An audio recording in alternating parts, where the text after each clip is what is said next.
And we're back. Welcome back, everybody, to the only podcast on the internet that fully supports Elon Musk's desire to die on Mars. And we support that because we are doctors. Not doctors. I'm Dr. Silverstein. I'm Dr. Armshaw. And on this week's episode, we are going to be talking about all things UK, international, and US, starting with the heat wave in the UK, of which we are currently suffering from now, the Islamophobic attack in Edinburgh last week, feeling the burn with Andy Burnham, who seems to be on track to be the UK Prime Minister, and of course, the 10-year anniversary of Brexit. Turning to the international arena, we'll be focusing a little bit on the horrible earthquake that has happened in Venezuela, as well as turning our attention towards the, what do we even call it at this point, situation regarding the Strait of Hormuz. In the United States, we will be looking at most recent SCOTUS decisions, as well as some interesting news regarding the former Director of National Intelligence. All that, plus good news and more on Doctors Not Doctors, starting right now. Patrick. Chris. How you holding up in the heat, buddy? Not well, man. Not well at all. For those of you who don't, know, I moved to this country in 2010 from the great state of Florida in the United States. Why did I move to Britain, you may be asking, from Florida? And I will tell you, the weather. I moved here for the weather. I want cold. I want rain. I want clouds, damn it. And what do I get? I get 35 degrees 5 days in a row. I'm not okay, man. Not okay. He's not okay, man. He's not okay, man. No, he's not okay, as some of us have been noting over the week. Yeah, it's been pretty hot here. So for American listeners, it's in the 90s and in the mid to high 90s. And the heat wave is about to break, from what I understand, or at least get a little bit cooler tonight, which is the 26th of June. And we are hoping that it gets a bit colder here, or at least less hot, because the buildings here, as I'm sure we talked about last year or even earlier this year, are only built to hold in heat. They're not built to release heat quickly. So it's actually quite a big deal, because I grew up and Patrick grew up in pretty hot conditions, hot, humid conditions. And it's the humidity that's the problem. That's what'll get you. That's what the humidity gets you. It's not a dry heat. And those of you who can't see at home, because we don't put this on video, Patrick is wearing one of those ice neck collars to keep him suitably cool. I've got an air cooler. I put it in the freezer for an hour, and it lasts a good 15 minutes, Chris. So that's, I am familiar. I have an air cooler with ice packs on top, and the ice packs last about 15 minutes. And I'm coming up with different ways to make it work, because this is the worst part about it. This isn't going to go away. This has been coming more normal since I've been here. Back in the day when I first moved here 17 years ago, I came up with a phrase that the UK gets 3 weeks of summer, 3 non-consecutive weeks of summer a year. Yes, that's quite good. That's quite good. And then about 2015 to 20 kind of till today, it started to change pretty seriously. Around a few years before that, we started getting pretty big thunderstorms. I mean, like American Midwest style thunderstorms. Right. But it would be like for a day or 2 days, and then it would go away. But they're extending more now. I think there's a Super Nino out there. Super El Nino, I think, is also happening, which is maybe contributing to what's happening. But also climate change. It's definitely part of it. But the scientists are quite clear at this point. This is climate change. This is what this is. It's going to keep being like this. It's going to get worse. And Europe is not ready for any of this, because we built an entire freaking civilization for a very particular type of climate that is ceasing to exist. So I mean, like, you cannot build buildings that are acceptable for London in the 1800s, and that are also livable in London in the the 2020s. Yeah, exactly, right. So this is a problem, and I don't know how you solve this without spending a huge amount of money to sort of retrofit the city. I don't think it's about retrofitting the city. It's the issue is air conditioning. So in a lot of countries where there is a lot of heat, they are used to having air conditioning, and their energy and power systems are used to having air conditioning as well. Just to start fitting buildings with air conditioning may actually hurt the power grid in the UK, which there's not limitless power out there, and everybody's starting to throw. And to be fair, air conditioners here are extortionately expensive because some of them are portable. You can either have one installed in your house or you get a portable air conditioner. And I'm talking about 500-600 pounds, even more. If you can get a cheap one for $250, I wouldn't trust it as far as I could throw it. And then you've got to like put it in your house. You got to close the window. You got to stick a hose out the window so the hot air has somewhere to go. You got to close all the stuff around you. It's pretty intense. So this will not be the last heat wave. This is June. Normally, this happens at the end of July and the end of August, where people are more prepared for more, either not in the UK or ready to go outside. This is the second one we've had this year. Yeah, we had one in May. Exactly, which is wild. So, the thing is, there's been hundreds of deaths in Spain. There's been a bunch of toddlers dead in France. You've had a bunch of people die in this country. Like, seriously, heat waves kill. They are some of the deadliest weather phenomenon that happen. It's just that they kill in a very spread out manner. So you could have tens of thousands of deaths in 2022 from that heat wave, if you remember that one, right?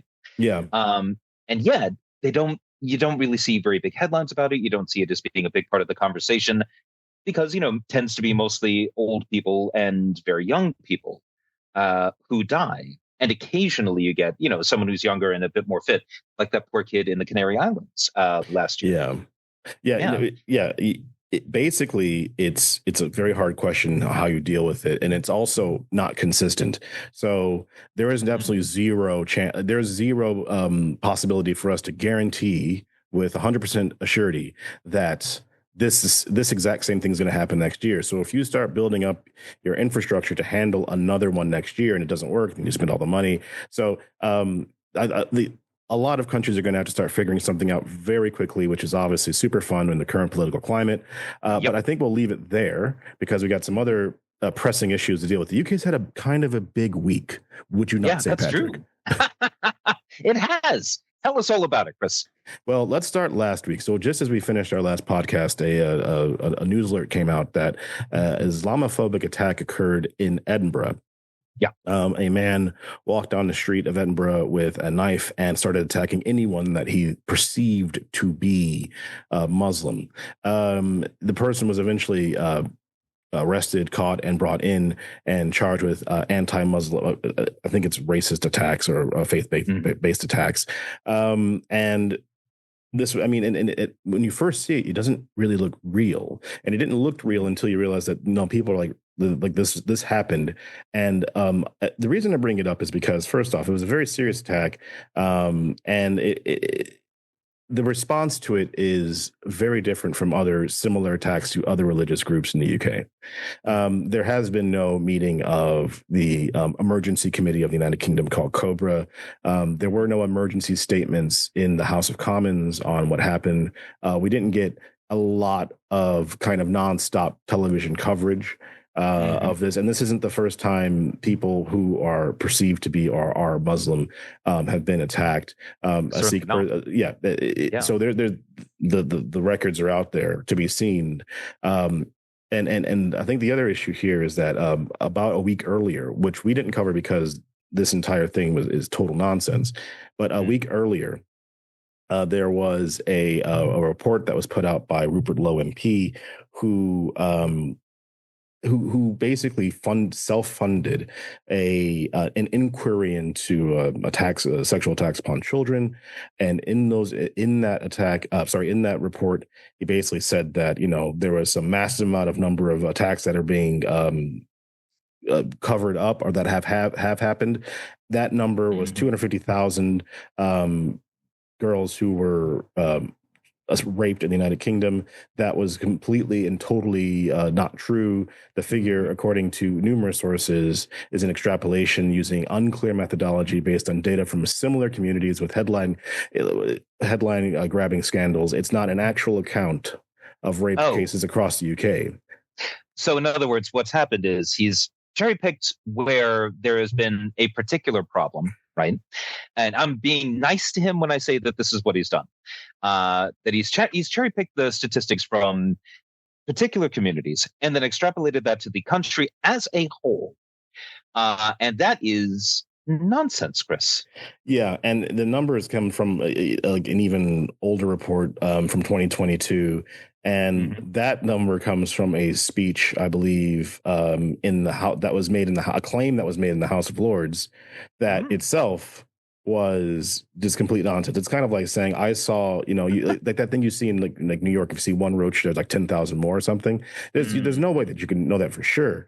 Right. But it doesn't matter because this report came out. Its specific job was to turn people against Muslims and say that, Muslims are the cause of all of your problems. And not more than a week later, a person's walking down the street in Edinburgh as trying to stab people that he finds are Muslim. And if you don't think it's connected to that, he was yelling out something to the effect of, we have to, I'm sick and tired of this. We have to save our kids. We have to save our society, our civilization. Something to that effect. He was screaming that he had to protect society. Oh, sorry. He was screaming that he was protecting the country. So these two things may not be connected. This person may have individually decided to go out on a Islamophobic attack in a town, but the timing is pretty bad for Mr. Lowe, who doesn't care. And I mean, the people who were putting this stuff out there were obviously Elon Musk retweeted it. Obviously, American far right wingers were retweeting it, saying, "How come we're not dealing with this? I don't care." You know what I mean? Like this was a very serious issue. Well, this is the thing, right? Is that it reminds me an awful lot of other right-wing attacks that we have seen over the years, right? You know, so you remember the Christchurch attack, right? Yes. So a guy goes into a mosque and kills like 50 fucking people, right? And claims that it's all about the great replacements. Yes. And then similarly, you have the attack in the Walmart in Texas. Again, the guy claiming it's about the Great Replacement. You have Dylan Roof, that son of a bitch, in I believe it was South Carolina, walks into a black church and opens fire. Yeah. And in all of these cases, you've got people spouting a right-wing ideology, very often putting forward talking points whose ultimate origin is from neo-Nazi groups. And all of these making claims basically that, while they may have originated on the extremity of the far right, have all been boosted and put forward consistently by Elon Musk, by Rupert Lowe, by people of their ilk. And I think we have enough facts at this point to establish a pattern. Said it before, I will say it again. Once is happenstance, twice is coincidence, 3 times is enemy action. And I don't even know how far, like 7 times it's at that. So, so, I mean, as we get into summer, which will inevitably summer is a time where people are outside more, just no matter where you are, just more activity happens. I guess everyone's going to have to keep their head in a swivel. Everyone's going to have to keep their eyes up. Unfortunately, it's just the nature of the game right now. But I would like to end with like what Shawkat Adam, an independent MP from Leicester South, said during PMQs to the Prime Minister. Because the Prime Minister did, I think members of Parliament did note what happened, but there was no like, we have to talk about this. But basically he said, my children, like millions of others, are kicking every ball of England's World Cup campaign. But as a parent, I am really concerned about their security in this country, along with other Muslim parents. Let me explain why. When a Sikh lady was raped in Walsall, the perpetrator repeatedly called her an effing Muslim bitch. There was no condemnation by a minister at the dispatch box and no outcry from ministers in this chamber who openly call out these matters when the perpetrators are of a different color. When we had the Unite the Kingdom march calling openly for the expulsion of Muslims in this country, there was no ministerial statement condemning such statements.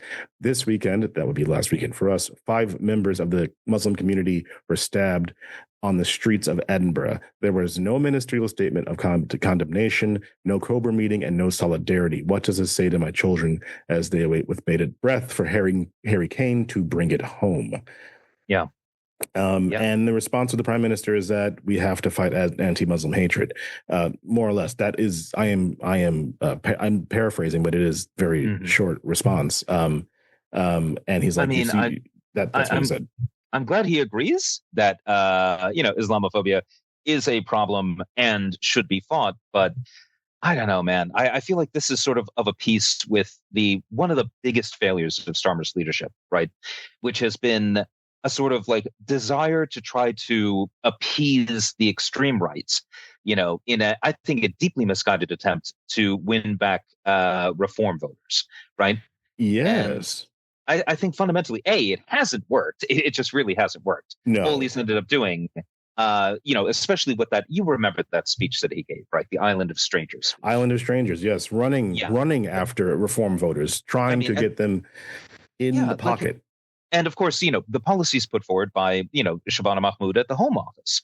Yeah. There's been a deliberate attempt, it seems, by the Labour Party, or at least those who are running the Labour Party, to attempt to tack to the right, very far to the right, on immigration in a way that, if the recent local elections are any indication, have shattered their support amongst their normal base inside of London and the rest of the country, and have done exactly nothing to gain votes from the extreme right.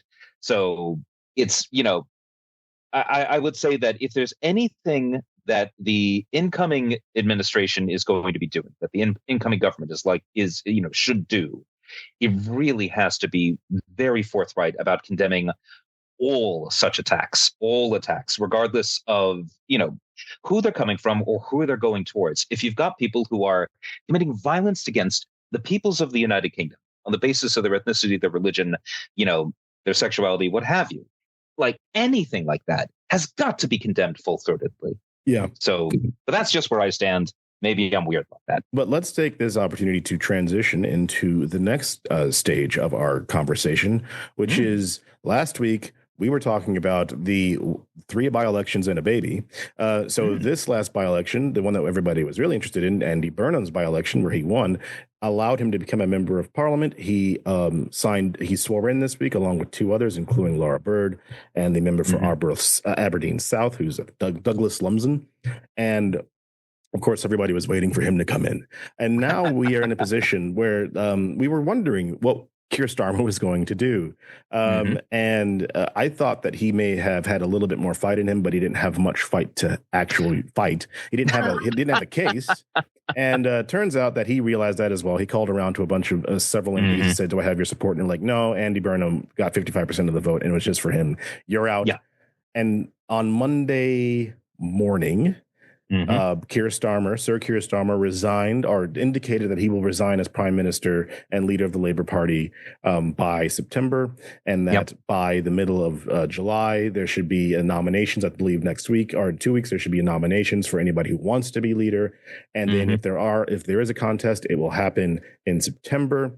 And turns out that one Andy Burnham is interested in being leader of the Labour Party. I don't know if you were familiar with this. You don't say. I know. Huh.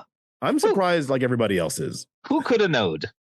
Who could have known? Yes, Andy Burnham has put his hat into the ring to be the leader of the Labour Party and subsequently Prime Minister of the United Kingdom. So here we are in this kind of lame duck period for Starmer and this unknown period for Burnham, who has just come back to Westminster from being the mayor of Greater Manchester.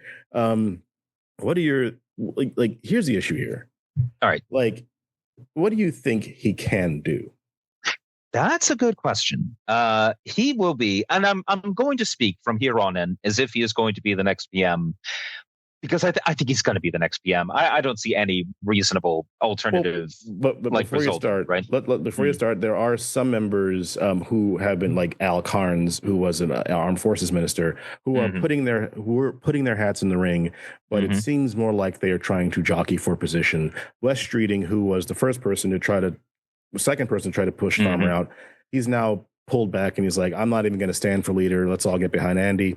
Yep. So it's definitely he would like a cabinet post. Thank you very much. Yeah, but the field of opponents is reducing by the day as we get closer towards the 9th of July. So that in mind, with that caveat, what do you think he can do, or what is the benefit of a Burnham government? That's the question. I mean, okay, so I think one big benefit of Burnham government is that because he hasn't been in Westminster for the last 10 years, the stink of post-Brexit politics have not yet attached themselves to him, right? So I think that gives him the opportunity to, if he wants to, and if he's smart enough to seize it, the opportunity to put forward a new type of politics, sort of a different approach. Now, what will that mean in terms of policy? That's a good question. Will we see any big changes at, for example, the Treasury? I think he's in a tricky position there, but any British Prime Minister is going to be in a tricky position on this. Ever since Liz Truss destroyed 200 years of fiscal rectitude and jacked up interest rates for the country, any government that comes in is going to find itself absolutely strapped for cash, and Burnham is talking about trying to, put some money into actual investment into infrastructure and things like that. And I think that's good. I think that's a very good idea. I think the country desperately does need investment. We need to be taking things like Thames Water into public ownership, for example. And I think there needs to be a move away from the ultimately cack-handed privatizations that we've sort of seen over the last, 2 decades, So I think this is a situation where if he can find the money to do these things and also finds the money for defense, which would be, good, well, with Putin and all that kind of thing, that would be really helpful. Where does he get that? He's already apparently ruled out going after major tax rises.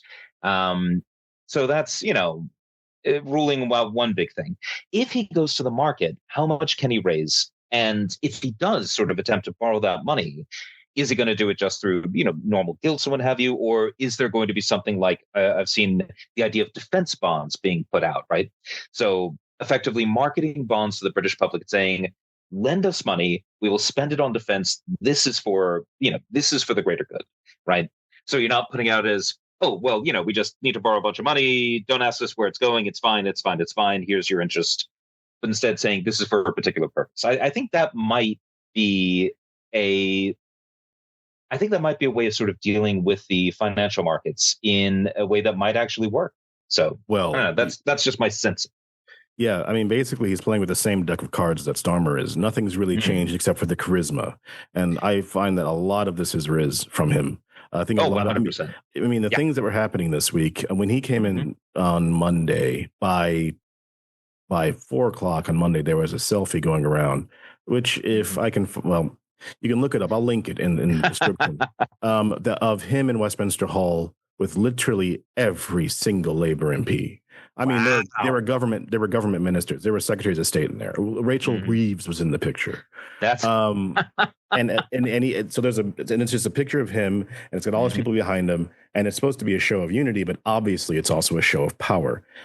I have and when he came in, the entire Labour Party was there to welcome him into Parliament, to the point where some opposition member yelled out, "He's not the Messiah," to which he yelled back, "Naughty boy." Like, this is as he's signing into the book. So this is like one of the benefits. He's been away for a while, and now he's back. Yep. The speaker knows him and obviously knows him well. He gave him a very warm handshake that has nothing to do with Masonry, by the way. Freemasonry, I should say. It's just how they know each other. But I think the main issue here is that he has to be perfect. And he has to be. This is not a joke. This is the UK will have had 7 prime ministers should he become the next one, and in quite short succession, 10 years there have been 7 prime ministers. This means that he can have 0 skeletons in the closet. He can have 0 Mandelson issues, right? And it doesn't have to be as bad as Mandelson. Just somebody. No eyeglasses, man. No. Stick with your own eyeglasses. Don't accept anybody else's. Yeah, all your clothes have got to come from Primark. If that might be a bit too luxurious for you, you got to walk to work barefoot uphill both ways. And you've got to put the sackcloth. Universal basic income, a Brexit referendum or not. And this is the problem. He's got to appeal to 2 very different parts of society. And like there's the left, there's the London left, there's the general English UK-ish left, and then there's the right wing who are just close the borders, hang the immigrants from the fucking from Tower Bridge, no taxes, kick the poor out of their homes and get the sick out of their beds. Like that's how we'll get growth. We'll get growth by, screwing over the poor. And also we don't want these people, but we also want everything to be good for us. Exactly. So he's got this huge, huge problem that because he said things that I like. I might not make a lot of friends saying it, but he has said that he's pro proportional representation, which we've talked about on the pod before. I mean, if he's able to bring in proportional representation, that alone is a huge deal. That would be. I think that would be a huge benefit to the country, because the days of a two-party duopoly are clearly over. And what's amazingly still called the Westminster system to this day of first past the post in single member districts, right? Yeah. Like, it created a massive, like almost 2/3 majority on the basis of a 1/3 vote in the popular vote for Labor, right? So, and this is, this is unsustainable. You can't have a relatively small plurality of the country be able to dictate massively to everybody else, without huge swaths and possibly the majority of the country feeling, fundamentally and unfairly left out. So I think proportional representation has at least the opportunity for people to feel like, no, my vote does matter. My concerns are being taken into account. And even if I don't get everything that I want, at least I could see why, Yeah. One of the things I hope is that he does bring it in. One of the problems, though, will be that it will most likely come in the form of a referendum, which is easy to lose to, just like the AV. It requires a very deft explanation, which hopefully we'll be able to discuss at a later date if that comes to pass. Additionally, other parties support the concept of proportional representation as well. Reform used to support it, but now they don't for some reason. So, I think basically it's a situation where if you're the Conservative Party, you do kind of want it at this point. I don't think you're seeing any way back to being the single overarching party of the right. If you're Labor, you have to see that you're never getting this kind of majority again. Like, it's those days off the current system. No, the right is split too much. But for now, Nigel Farage is encountering some serious issues over his £5 million donation. So we'll see that.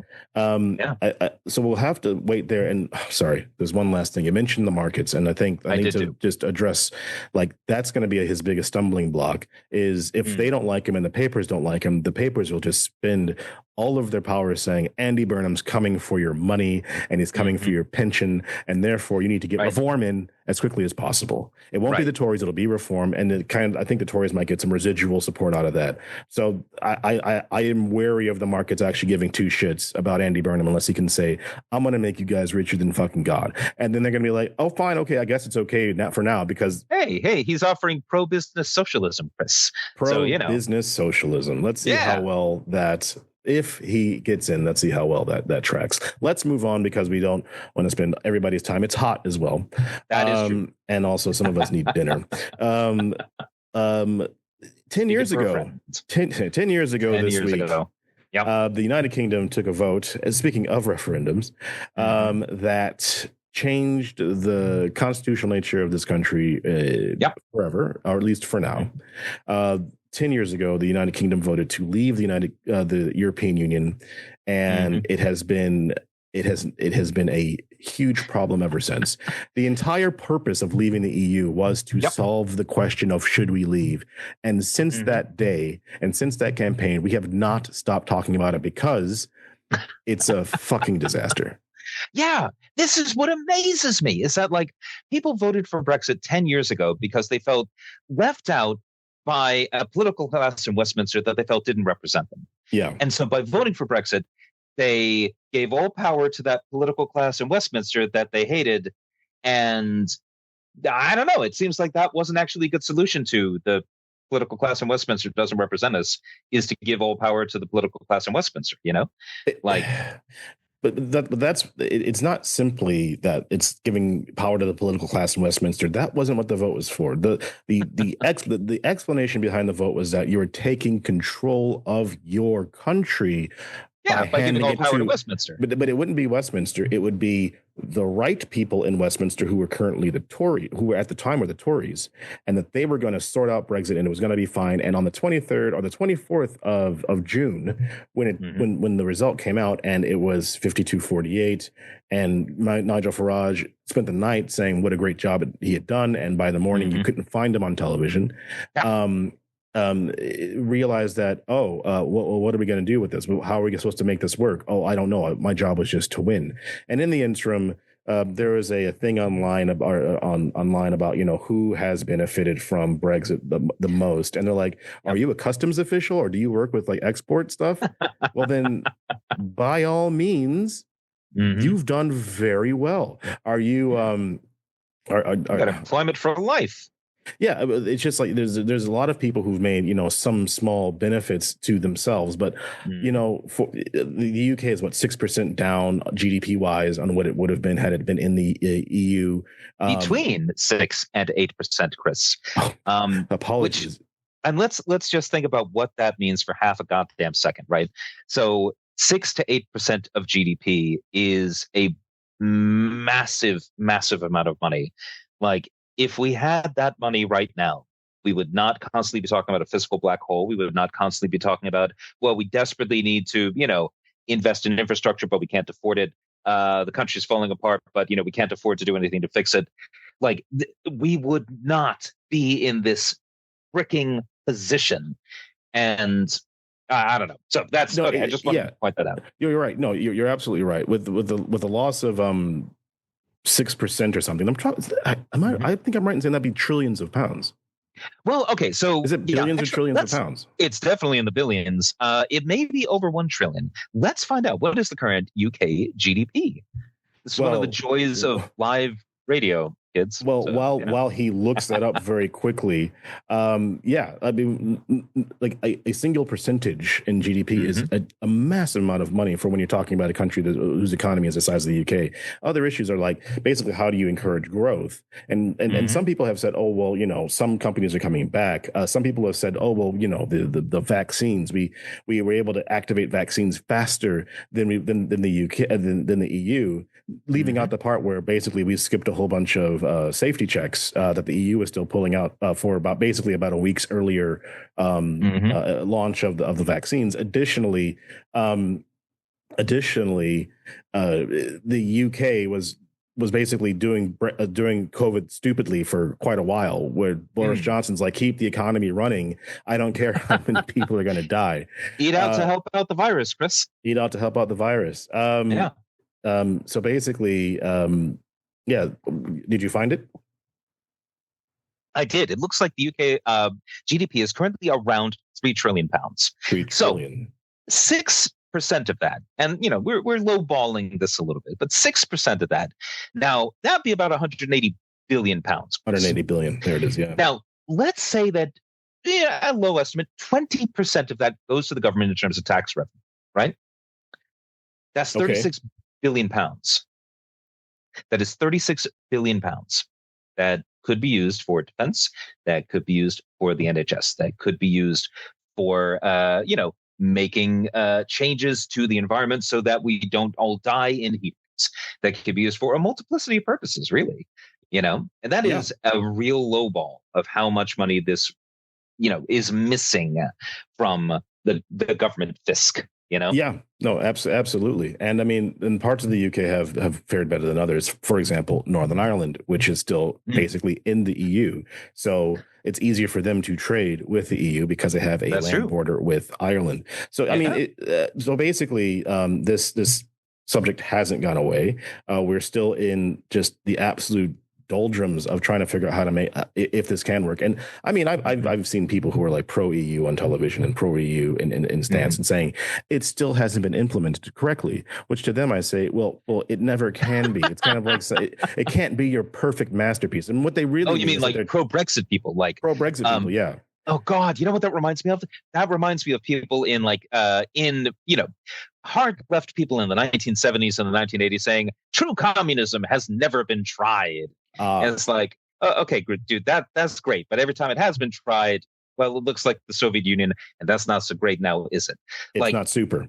yeah, if your secret awesome thing that you want to get done has just never been done right, like maybe it's just too hard to do it right, man, and maybe it's not actually a thing that's worth doing. Or maybe it's not a good idea. Maybe it's just not a good idea. Maybe Everyone's it's going to just try a terrible mistake in the first place. Yeah. So we're going to leave it there. We're going to take a break and get back in a second with the international section, and we'll be right back. And we're back. It's time to turn our attention towards the broader world. Enough talking about the United Kingdom, Chris. We've got horrible things to discuss in Venezuela. Yeah, I mean, horrible things have been happening in Venezuela. There's two massive earthquakes that occurred. Yesterday? This I believe earlier today. It's just horrific. A 7.2 and a 7.5 on the Richter scale. That's huge. That's wild. Well, these are the strongest earthquakes that have happened in Venezuela since 1900. Yeah, that's right. 126 years. So it's absolutely horrific, and there's hundreds that are known to be dead, but the likely death toll is almost certainly much higher than that. It's nearly 1,000 now. Oh God, it's 920. There have been multiple high-rise buildings, residential complexes that have fallen to the ground. Wow. It's just about as bad as bad can be. Now, Delcy Rodriguez, who is the interim president of Venezuela, has announced that aid is on the way, that they're marshaling the government's resources to save everyone that they can. And there are apparently rescue teams from around the world that are heading right now to Venezuela. The epicenter appears to have been around a town called La Guaira on the northern coast, basically, a little bit west of Caracas, right, which is the capital. So this is like sort of a resort area, or at least there are a lot of sort of, resorts that are located there.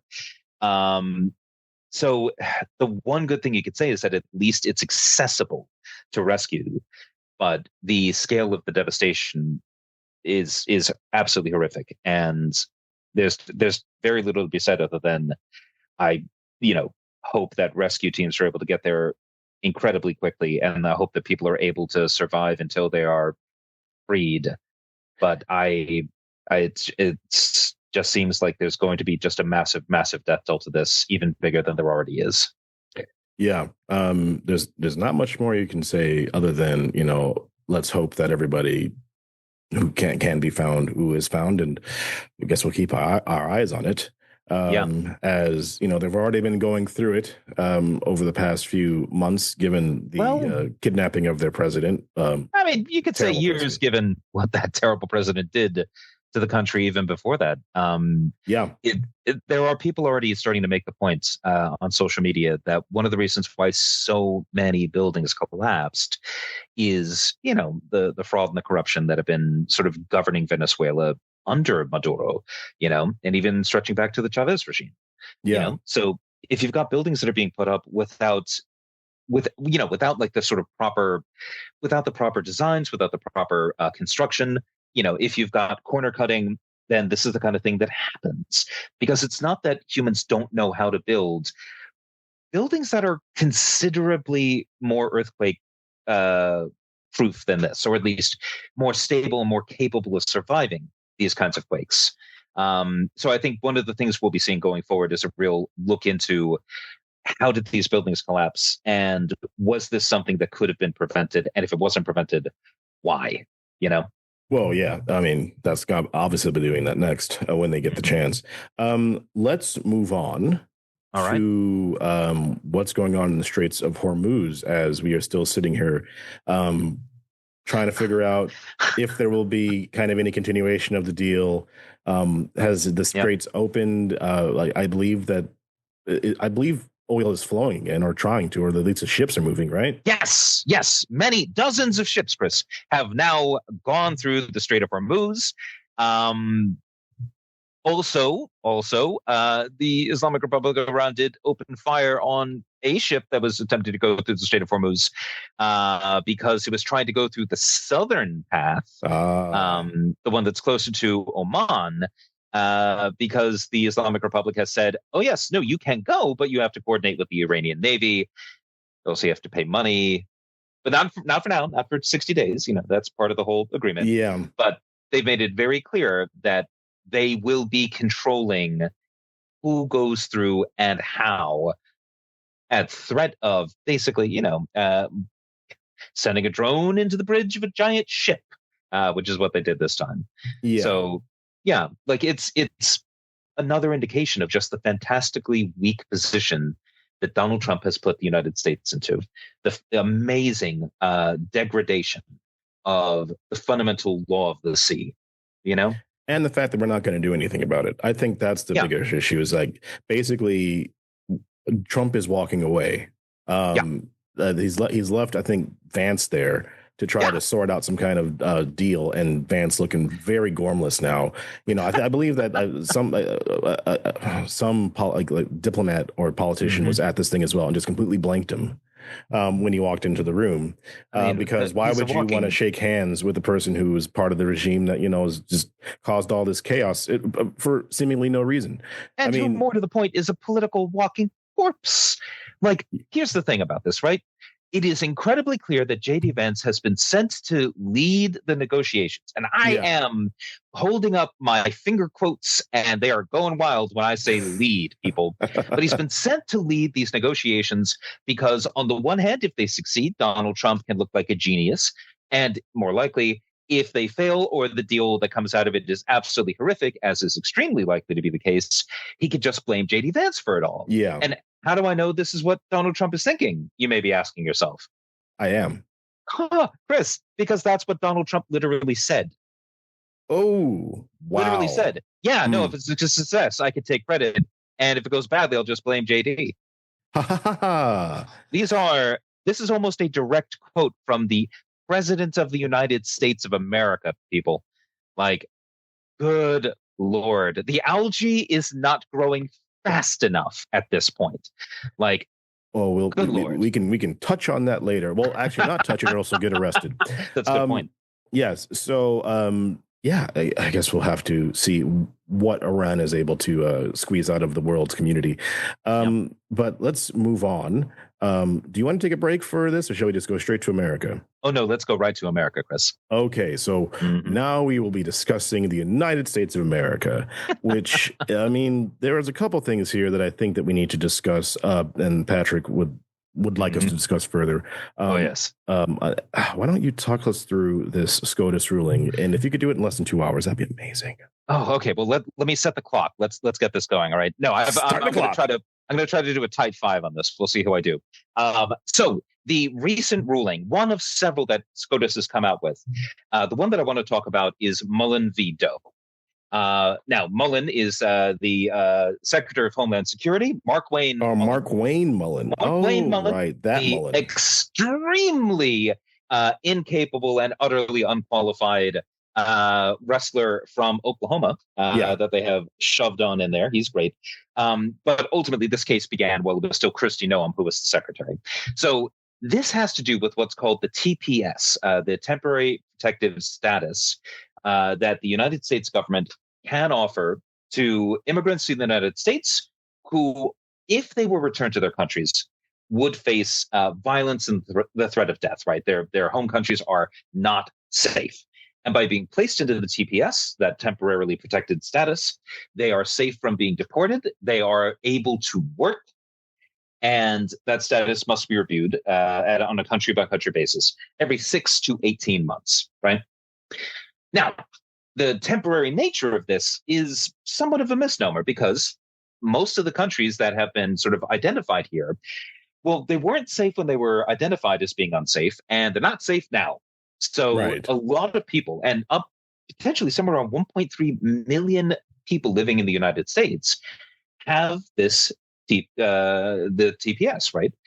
So these are people who have been living in the country for years. These are people who are integrated into their communities. These are people who work. A lot of them work in healthcare. So that's kind of the situation, right? Yeah. Now, the Trump administration hates it, has wanted to get rid of it, and their way of doing it was to focus on Haitian immigrants and Syrians. Right. So, yeah. So, and in fact, you may remember the 2024 presidential election where Donald Trump, again, I cannot stress this enough, is the president of the United States, announced that Haitians were eating the dogs and eating the cats and eating the pets of the people that live there in one particular town. And it just, I mean, it's blood libel, Chris. It's absolute blood libel. It's the kind of thing that you would see in Der Stürmer, you know? So, I make the Nazi comparison because also he used explicitly Nazi rhetoric and said that, you know, Haitian immigrants are poisoning the blood of our country. Of the country. Yeah. And that is almost a direct quote from Nazi propaganda. So that's, you know, President of the United States. It's hard to say things that are directly linked to the regime that killed tens of millions of people. Anywho. Yeah. Well, you know, Trump's working on it. Whoopsie doodle. So exactly. So Donald Trump, you know, when he became president again, you know, put Kristi Noem in charge of Homeland Security. Kristi Noem then, you know, made a bunch of outrageously racist comments as well against Haitians and Syrians, and they ended the TPS status. Now, there were people who were subject to the status who then sued. Several Haitians, I believe 5 Haitian individuals, as well as 3 Syrian individuals, and they sued on 2 bases. Number one, they sued under the Administrative Procedures Act, saying that the determination that their countries were safe was bullshit, and therefore they shouldn't be turfed the hell out. But also, they argued, even if you ignore that, this was clearly animated by racial animus. This was clearly the result of racism on the part of the government. Right. Because of all the things that they said, Chris, on television, in front of everybody. In public, so, yes. Yeah, it was a whole thing. It was in all the papers. The SCOTUS basically ruled on this. And once again, 63 conservatives, you know, supermajority versus the 3 liberals. And the conservatives all came down with the following statement, which was this. On the one hand, we think that the Administrative Procedures Act doesn't apply because in the statute it says, in the subsection where it talks specifically about making the determination as to whether or not a country is safe, that is not subject to judicial review. The courts can't look at it. Okay. Right? And so why can't we look at how the determination was made and what led up to it, and whether or not they did the many things that are listed in the statute that the secretary has to do before making the determination, like consult with the State Department, consult with area experts. I mean, there's a lot in the law that it says the secretary has to do. And the secretary did none of it, by the way. Sent an email. Why would Mark Wayne or Christie do that? Because that's not what they want to do right now. We'll get to that. Exactly. And so, like, literally, like, they did not ask, are these countries safe? We know this from Discovery. Instead, what they asked was, what's our foreign policy position on this? And State Department came back and said, oh, yeah, we don't want them here. So, yeah. And that would be a huge problem, Chris, right? It would be, yes. Not for the Supreme Court. The Supreme Court ruled that determination means not just the decision, you know, the determination part, but everything leading up to it. All of that is not subject to judicial review, which means, and I am not exaggerating here, the Supreme Court has basically just said, yeah, the law doesn't matter. The government doesn't have to follow the law. They can completely screw the law over. They can act illegally, and that is totally, totally fine. That is what the Supreme Court has signed up to. Arbitrariness, the end of the rule of law in this particular field. That is madness. Yeah. And the story gets worse because when it comes down to the issue of the racism, which under American law, and this is good law, this still stands. If a decision has been made, in part because of racial animus, that is unconstitutional, right? That is the bad, yes. Yeah. The Supreme Court was like, yeah, and that'd be really bad, but nothing that the president said was racist. And also that even if it was, you know, if it was potentially, there's still the possibility they just hated all TPS and wanted to get rid of all of it. So therefore, because there's a way that it might have been explained by not being racist, therefore racism doesn't matter, which is not what the law says at all. Yeah.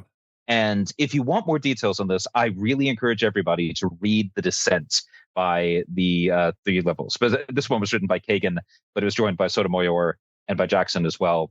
It lays it all out. It's incredibly clear. It is absolutely damning. And the biggest tell that the conservatives know what they're doing here, this is my favorite fact about this ruling, Chris. All right. It never actually quotes Trump or Noam. It says that none of their statements were racist, but it doesn't say what they said. Right. They weren't racist, and we can't determine if they were racist because we don't know what they said because it's not in the brief. This is basically the Supreme Court making sure that the policy of the federal. No, it was in the brief. It was in the brief. I'm sorry, whatever they stop quoting. I don't know what it's called. I'm not a lawyer. Yeah. Fair. But effectively, this is the Supreme Court ensuring that the government's policy gets passed no matter what.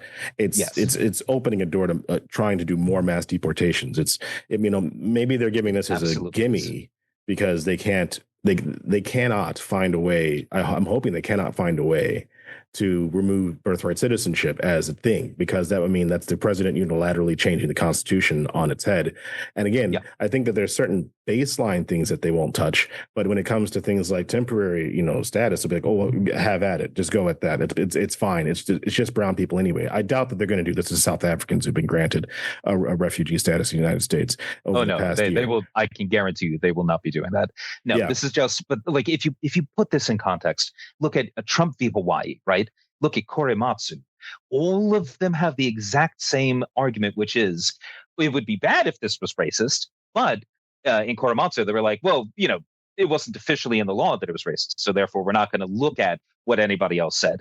And Trump v. Hawaii, which claimed to overturn Korematsu, they were also like, well, if it were racist, that would be bad. But the law isn't racist on its face. So therefore, we can look at what they said.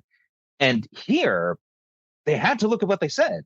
They actually did look at what they said. And what they said was racist as hell. And they were just like, well, we think it's not racist, actually. So therefore, this is all fine. Yeah. This is another step towards elective dictatorship, Chris. This is Plessy v. Ferguson for a new era. I wouldn't say elective dictatorship. I'd say competitive authoritarianism. Elective dictatorship what I'm is a different thing. Well, if you create a situation where you elect someone into power and they are completely ungoverned by law, where they can ignore the law, where they can break the law, where they can face no criminal penalties for it. We already know that they did that, but also where no one has the right to sue when their rights have been violated because the court says, well, we just can't look at it anymore. Yeah. I think this goes from competitive authoritarianism, and this is a step towards elective dictatorship. It is obscene. I think you just say dictatorship at that point. It's not because hey, maybe the dictator gets kicked out and you replace him with a new dictator. Right? I don't know. Well, maybe. I mean, this is just semantics. I'm sorry, we shouldn't have to listen to that. But effectively, and I think the last point here, as Patrick will say, but I'll say it for him, is that the Supreme Court is not supposed to rule on laws. Are supposed to rule on the veracity of the case that has come before them as in via appeal. Was there an issue with the cases that came before them to allow the Supreme Court to do this? Or is it Supreme Court now just declaring what law is? Yeah. So here's the thing, right? The way that appeals work in the U.S. court system is this. The court of first instance, right? The lower level courts. They make determinations on the basis of facts. They determine what the facts are in the case, right? When you appeal against a decision, you're not appealing saying, well, they found the wrong facts. That's called a retrial. You would want a retrial. Exactly. That's what that would be. Instead, when you're appealing, what you're saying is they got the law wrong. They applied the wrong law to the facts. They didn't see how the facts applied to the law. They fucked up in their job as being a judge, and that is what we are appealing. So the idea then is that when an appeal court or the Supreme Court hears an appeal, they are not supposed to be saying, well, did they get the facts right? What they're supposed to be saying is, did they egregiously fuck up the law? Yeah. And what's happened here, Chris, is that the Supreme Court has decided that even though the lower courts found that, oh yeah, this was racism and the racism clearly applies, right? And because racism was involved in it, it is unconstitutional.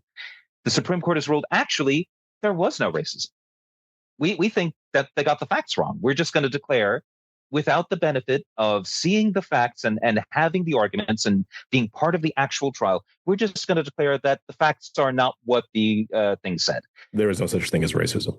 Yeah, exactly. So it wasn't racism because we said so, because we're not going to give you any evidence of that. Because there's a certain level of, there's a certain place where they want the United States to be at.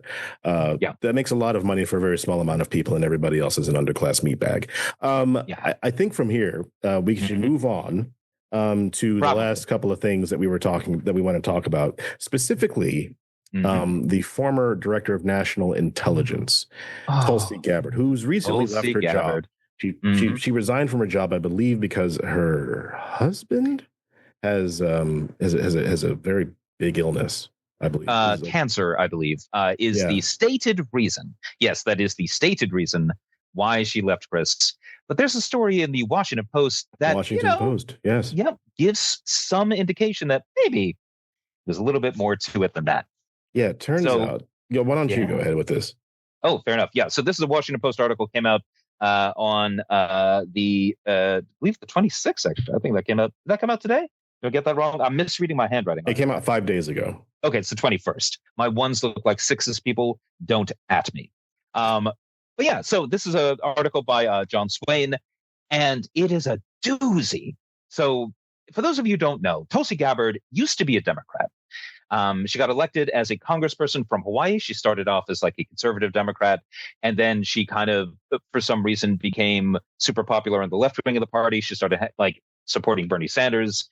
Then she decided actually she really likes Trump, so she's become a huge Trump supporter. Left the Democratic Party, joined the Republican Party, and then Donald Trump put her in charge of, the Directorate of National Intelligence, the highest level of intelligence in the entire country, which, as it turns out, may have been a real problem. Because Tulsi Gabbard is also a member of what is known as the the SIF, the Science of Identity Foundation. Indeed. Now, who are the SIF? Well, they're a small religious offshoot of the Society for Krishna Consciousness. You may know them as the Hare Krishnas. Oh, there you go. Yeah. So, basically this is a, Hindu sect, perfectly reasonable. They're down with Vishnu and Krishna and all that kind of thing. So this is fine. Now, the SIF, on the other hand, they're a bit more interesting. So their leader, who is Chris Butler, in the 1970s, his followers, because he started his own little movement, his followers were known to say things like, "We would do anything for you. We would die for you." There's another word for that. There's another word when you would pledge your life and body to a religious leader. It's a little. It'll come to me. Well, let's not strain ourselves. It looks like a big old cult. Yeah. And one of the reasons why I say it looks like a big old cult is, things like there's a whole system for the head of the organization to talk to Tulsi Gabbard, sending emails, right? But the emails don't specify who's sending them. And that's interesting, right? That is interesting, yes. But it's also clear that whoever's sending these emails can tell her what to do. Because, because he would send emails saying like, you need to make a statement saying this. And then the next day she would make a statement saying, almost in exactly the same words, what had been said, right? So this is a little problematic. Also saying, you need to put forward this particular law and argue for this element of it. And then she puts forward the law, but she doesn't argue for that element of it. And then immediately she gets another email saying, "What the fuck? You didn't say the thing." And then she has to go out and do it again and do it right this time. And then she does, Chris. She does the thing that she's told to do. She does the thing. Yeah. So that's, secretive manipulation by a powerful guru is not awesome for the person in charge of the spies. The America's intelligence apparatus was controlled by a person who was getting their orders from a 70-something-year-old guru who had a whole bunch of different ideas that, frankly, who knows what they are, but Tulsi Gabbard understood what they were. Obviously she's not in position anymore, but this story may have been why she is not in position anymore. Well, that's the thing, because the one really interesting part of the story is that when the author was ready to publish, like he'd been trying to get, Chris Butler to talk to him, he'd been trying to get like actual responses. He kept getting like things back from the SIF saying, well, this is all, anti-Hindu, bias, and it's all ridiculous, and it's all facing these are all false premises, but never actually saying which bits were false, which is, as we say in the business, a bit of a tell, Chris. Well, here's another interesting point. When they were dealing with the story, basically they said, okay, well, the cult guys is just like, yeah, well, this is just anti-Hindu bigotry and this, that, and the other. And then about 2 days after the Post informed Gabbard that she was going to do this, they were going to run with the story. Yeah. And 2 days later, she resigned. Her husband, her husband has a terrible case of cancer, and just it's just a massive coincidence that she resigns 2 days after the story is going to come out. And here's the worst part. The worst part is you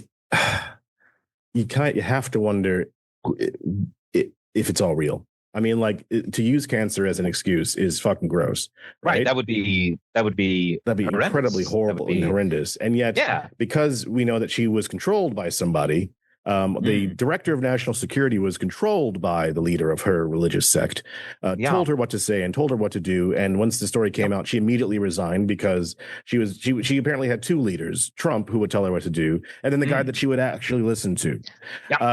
So we are living in a very weird world with her. But I think we do have to move on. Thankfully, she's out of office. But who knows how many other people this guy's got, or how many other cults are running various people in various positions in the American government. Let's, I think, come to a bit of good news. We have good news? Yes. All right. Well, it depends on how you view it. Damn it. This week, I would like to talk about one Laura Bird MP who won in Arbroath and Brodie Ferry as our newest member in the S&P Westminster Group where I work. She was one of the people who swore in with Andy Burnham. It was her first, then Douglas Lumsden, and then Andy Burnham. Okay. All right. Which is nice because obviously if Andy Burnham had gone first, everybody would have left afterwards. Would have been brutal. I guess you do have to. You got to plan it out. You got to follow the new leader. But there was a thing about Laura in kind of social media in the run up to her election about her accent, about her parentage, about all the different things about her. And it's kind of landed mostly on her accent. Now, I've worked with her for about a year and a half now. And so her accent has sounded the same to me ever since I've known her.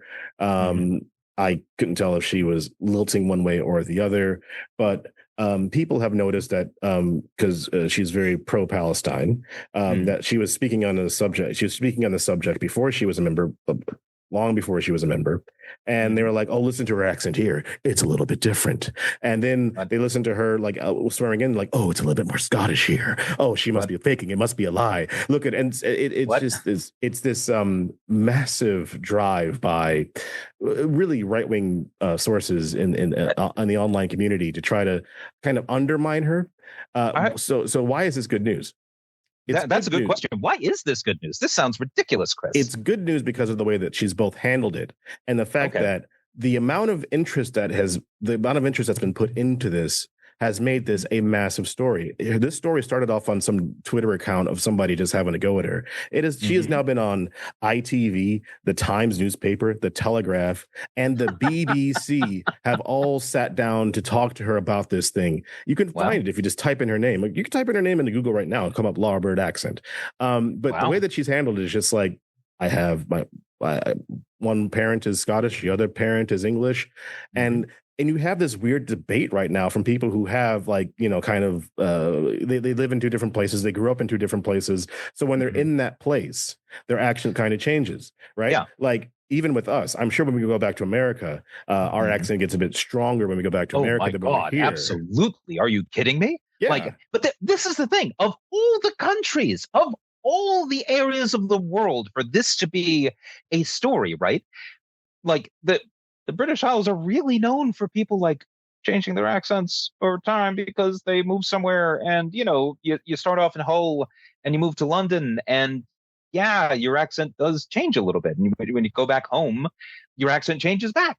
Like everyone knows this. Oh, you know? I mean, yeah. I mean, when I first moved here, there was something called the Scottish cringe, and people from Scotland were it was implied that you'd be better off if you lost your Scottish accent. And one of the other things I found interesting living here now for 17 years, when people are like, "Are you visiting?" And I'm like, "No, I live here." And they're like, "Oh, well, you still have your accent." Yeah, I get that too. I absolutely get that too. And and I'll tell you why I still have my accent. Why is that? Because I saw what happened with Madonna when she was married to Guy Ritchie, and that put me off the whole. I'm not going to try. I'm going to fuck it up. I'm going to sound like an ass, and I will be judged. I know this, and it's fine. Yeah.